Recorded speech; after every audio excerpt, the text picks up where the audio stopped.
Hello again, everyone. Zach Attack is here with the all music news edition of the Attack Line for today, Wednesday, June the 13th, 2012. Alright, let's kick off the music only Attack Line with your Billboard number ones. Man, do we have a lot of new number ones this week? Starting with our new number one album. After 2 weeks, John Mayall's Born and Raised gets kicked up by, of all people, Adele, winning back at number one with 21 for a 24th straight week. Now officially tied for most non-consecutive weeks at number one with Purple Rain, Prince's album. Now she's heading towards 31 weeks that's currently held by many people, including Harry Belafonte and Fleetwood Mac. So there you go. Adele back at number one. Like every other week, it was like, oh, Adele's going to be back at number one. No, she's not. So congrats to Adele back at number one. And man, have I been waiting 2 months to say this. Finally, our new number one Hot 100 single, ending the 8-week reign of Gaultier, Somebody That I Used to Know, Call Me Maybe by Carly Rae Jepsen. I've been wanting something to kick off Gaultier. Now I don't care who kicked off Gaultier. I like the Gaultier song, but I want a pop song, a dancey song to kick off Gaultier. Although I do like Gaultier, but I want a better pop song.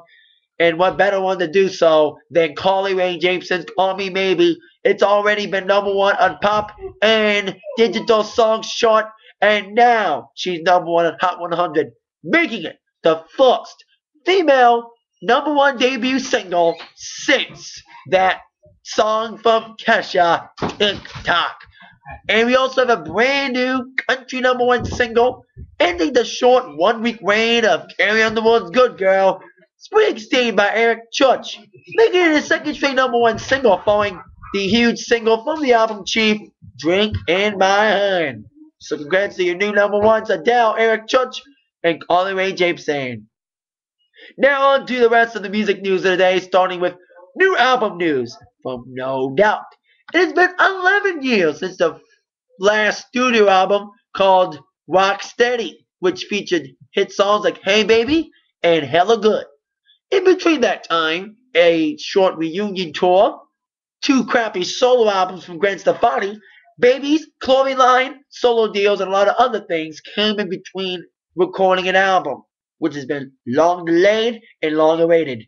Last month, No Doubt finally shared news on the album, announcing a release date of September 25th.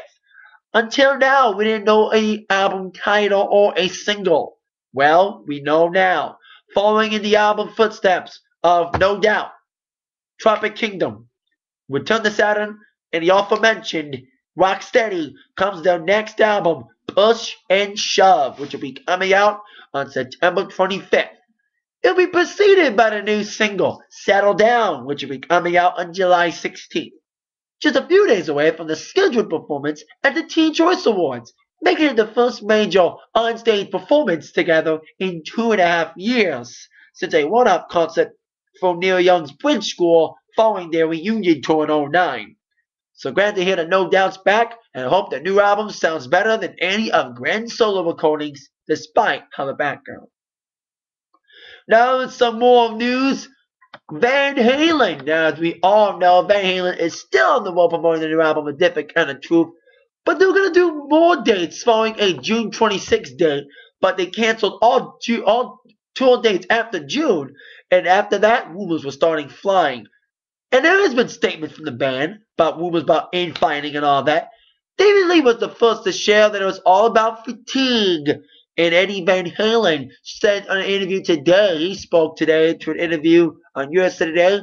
He said, we bit more than we could chew. He said, this record took a lot out of us. We went on tour earlier than we wanted to, so we could play MSG Madison Square Garden in March before renovation, and that threw the schedule out of whack. Although they don't know when the postponed tour dates, including a day in Detroit, will be made, they'll schedule to tour Europe and Japan next, mostly Japan. That's what they're saying, Japan. They'll hit Japan in November. And they said nothing more after that we could talk about them putting up more plans. So there you go. Van Halen's gonna be back on the road soon enough, but we don't know when. But at least they addressed the law addressed it, and Van Halen addressed it. That it's all but fatigue. VH is still on the road for a few more weeks until they take a little break. Until, like I said, they'll schedule a tour dates in Japan and more into 2013. They said so. It means more the postponed dates will probably be made up in 2013. Speaking of a man that could tour in 2013 and fellow Rock and Roll Hall of Famer, Bob Seger is announcing he could be touring soon. This week, Bob Seger will get inducted tomorrow into the Songwriters Hall of Fame. Damn, it took him that long to get in the Hall of Fame, Rock and Roll Hall of Fame, and now he's getting in the Songwriters Hall of Fame.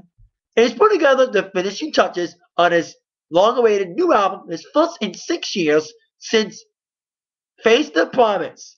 He said he's going through 70 songs because Seger is a studio hound and it takes a long time to put albums together. Speaking of man who could be touring overseas, Seger's saying although he's planning several tour dates in America, in the West Coast states he missed on his last tour last year, he's putting a tour of Australia together, his first overseas tour since his Greatest Hits album that was released last year. Did very well in Australia, very surprisingly for Seger, knowing his overseas base is huge.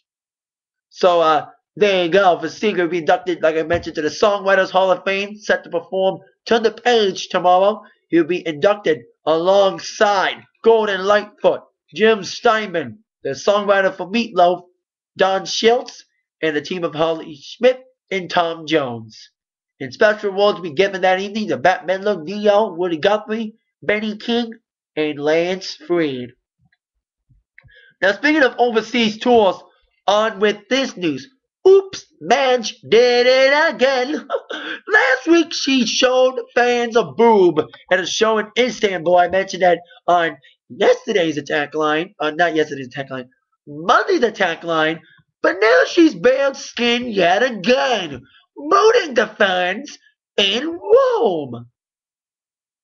So now, I love Madonna to death. I'm a huge Madonna fan, but it's like, is she doing it for publicity again because the album's failing? Because MDNA did surprisingly stale?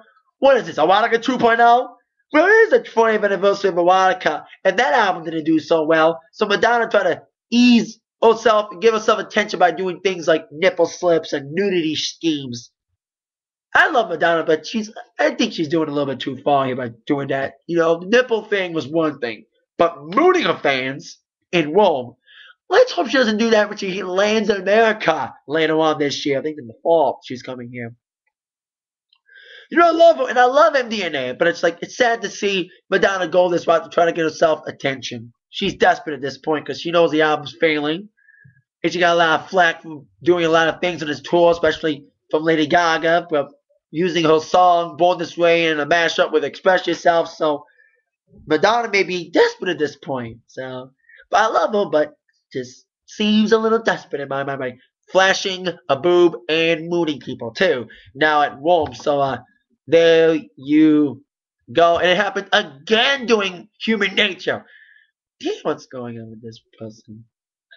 So Madonna's of course all over Europe until August 21st. She'll be in America on August 28th in Philly. Hopefully she keeps her clothes on in America, because they probably have stricter policies on nudity in America than in Europe. So there you go. That is it for today's Music Only Attack Line. I'll see you all later. Then bye. You've all been attacked by the news from Zach. Thank you all very much. See you all later. Yeah.